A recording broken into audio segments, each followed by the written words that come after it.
Assalamualaikum warahmatullahi wabarakatuh. Kami di sini akan menjelaskan tentang peran Indonesia dalam misi perdamaian pengiriman kontingen Garuda pada masa Perang Dingin. Saya Dini Magmun Hariri akan menjelaskan tentang kontingen Garuda.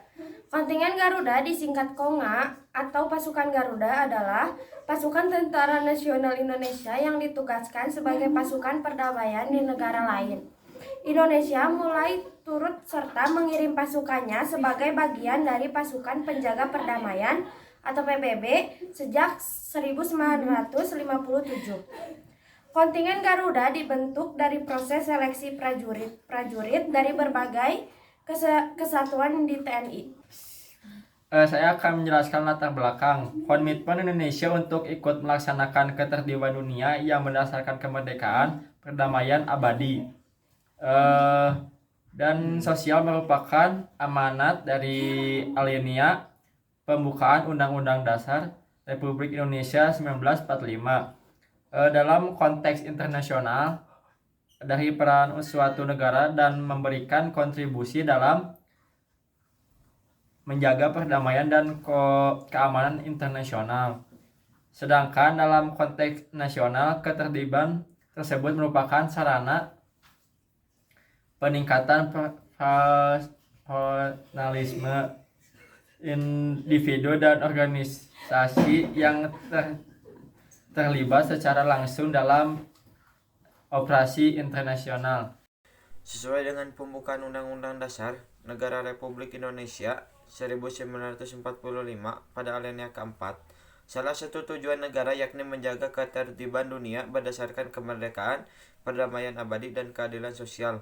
Wujud dari alinea keempat, selain yang sudah dipaparkan tentang KA, Indonesia juga dipercaya oleh PBB dalam misi pemeliharaan dunia. Indonesia diberi kepercayaan oleh PBB dan untuk mengirim personel keamanannya yang dikenal dengan nama kontingen Garuda. Tujuan Indonesia mengirim kontingen Garuda. Tujuan utama dari misi ini adalah untuk menjaga perbatasan Israel dan Mesir. Bersama dengan pasukan PBB, Indonesia mendukung PBB untuk mengirimkan pasukan perdamaian demi membantu meredakan krisis. Akhirnya kontingen Garuda 1 dikirimkan ke Mesir pada tanggal 8 Januari 1967. Itulah yang menjadi awal mula Indonesia menjadi anggota penting dalam pasukan menjaga. Assalamualaikum warahmatullahi wabarakatuh. Saya Intan Bermatasari. Di sini saya menjelaskan ketiga, yaitu kontingen Garuda 1 dikirim ke Mesir pada 8 Januari 1957. Kontingen Garuda 2 dikirim ke Kongo pada 1960. Kontingen Garuda 3 dikirim ke Kongo pada 1962. Kontingen Garuda 4 dikirim ke Vietnam pada 1973. Kontingen Garuda 6 dikirim ke Timur Tengah pada 1973. Kontingen Garuda 7 dikirim ke Vietnam pada 1974. Kontingen Garuda 8 dikirim dalam rangka misi perdamaian PBB pasca perang Yom Kippur antara Mesir dan Irak.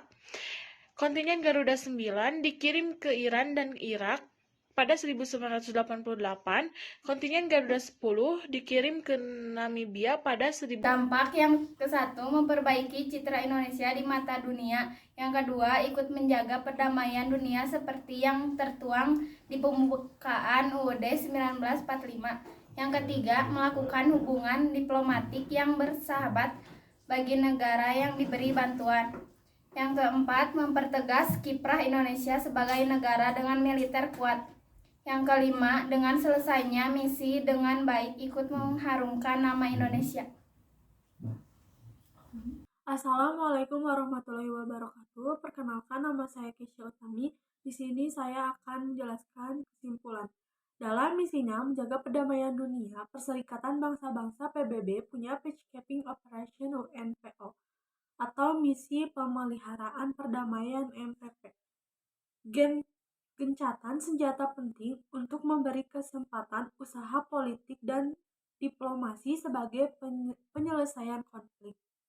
Dengan berakhirnya Perang Dingin, tugas MPP PBB berubah dan misi tradisional yang mengedepankan tugas-tugas militer menjadi misi yang lebih luas.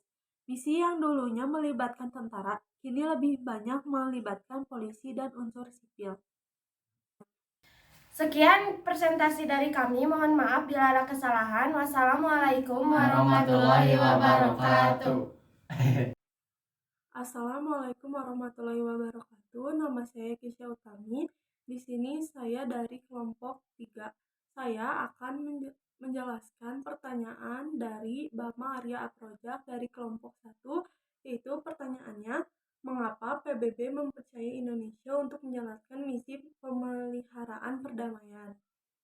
Komitmen Indonesia untuk ikut melaksanakan ketertiban dunia yang berdasarkan kemerdekaan, perdamaian abadi, dan keadilan sosial merupakan amanat dari Alinea kelima. Pembukaan Undang-Undang Dasar Republik Indonesia tahun 1945, komitmen ini senantiasa diwujudkan melalui partisipasi dan kontribusi aktif Indonesia di dalam MPP dan PBB.